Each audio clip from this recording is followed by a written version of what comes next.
Alors parlons maintenant d'une nouveauté de la version 20 du HFSQL que vous nous avez énormément demandé, les vues. Alors les vues, ça permet de mettre à la disposition des utilisateurs et des applications qui accèdent à la base de données une structure de données aménagée selon leurs besoins. C'est une table virtuelle, un fichier de données virtuel qui est construit à partir d'une requête. Les vues, c'est très utile. Par exemple, je peux m'en servir pour concaténer deux rubriques, nom et prénom, ou encore masquer aux utilisateurs des rubriques qui contiennent des données confidentielles, par exemple. Une vue, vous l'utilisez comme n'importe quelle table, comme n'importe quel fichier de données. Vous faites des requêtes dessus, vous utilisez les fonctions hash du W-langage. Alors en version 20, deux types de vues sont disponibles, les vues SQL et les vues matérialisées. Les vues SQL, elles sont exécutées à chaque utilisation de la vue. Alors l'avantage, c'est qu'elles sont toujours à jour. Les vues matérialisées, elles sont persistantes sur les serveurs. On peut les voir un petit peu comme des requêtes dont le résultat serait sauvegardé. Alors l'avantage, c'est que le résultat est disponible immédiatement. Exemple, moi, dans ma base de données, j'ai le fichier de données du personnel. Son accès est limité aux ressources humaines.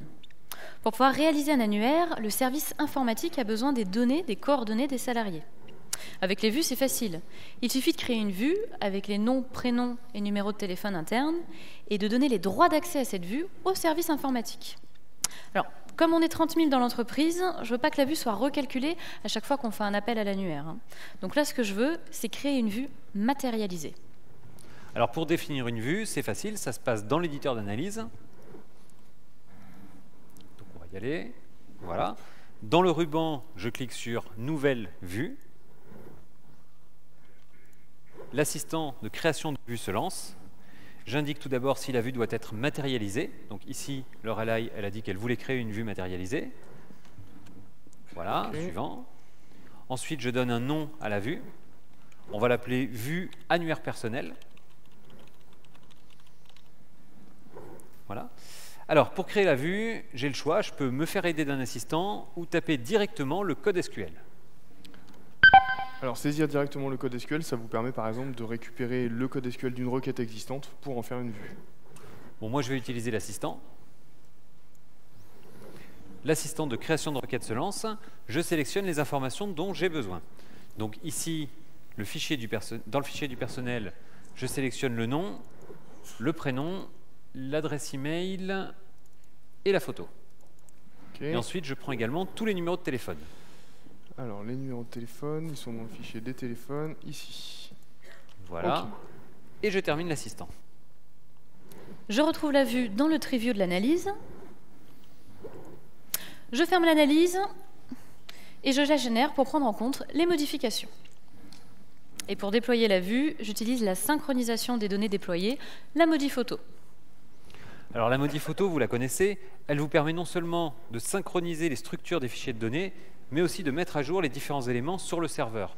Donc les requêtes stockées, les procédures stockées, les triggers serveurs, mais aussi les vues SQL et les vues matérialisées. Ok, je termine l'assistant. Et voilà, ma vue est définie. Le service informatique va pouvoir l'utiliser pour faire son annuaire. Marc, tu peux nous faire l'annuaire, s'il te plaît? Oui. Je vais Rapidement. faire une nouvelle fenêtre, on va utiliser le RAD, on va faire une table. Alors la table elle sera basée sur une vue, sur la vue annuaire personnel. Ok, je prends tout. Suivant, terminé. Et voilà, je réorganise un petit peu les colonnes. Hop, on fait go. Ah, chaque fois je me fais avoir, j'oublie les boutons. Allez, on fait go. Et voilà l'annuaire.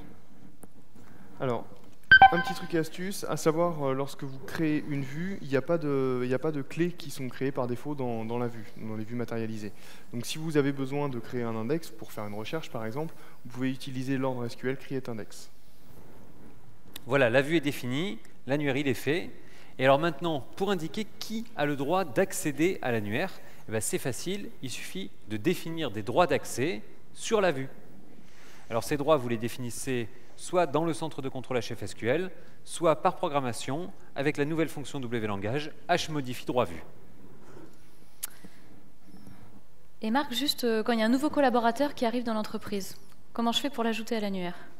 Alors, il faut rafraîchir la vue pour ajouter les nouveaux collaborateurs. Donc ça se fait par programmation avec la fonction wlangage hrafraîchivue. Donc tu es en train de dire qu'il faut que j'y pense à chaque fois qu'on a un nouveau collaborateur? Alors non, bien sûr. Pour mettre à jour les données d'une vue matérialisée, vous avez deux possibilités. Donc soit par programmation, comme Marc l'a dit, avec la fonction hrafraîchivue, et vous pouvez aussi créer une tâche planifiée sur le serveur pour rafraîchir la vue régulièrement. Avec la version 20 de HFSQL, les vues sont claires comme de l'eau de roche. HFSQL, c'est vraiment la base de données universelle pour votre entreprise.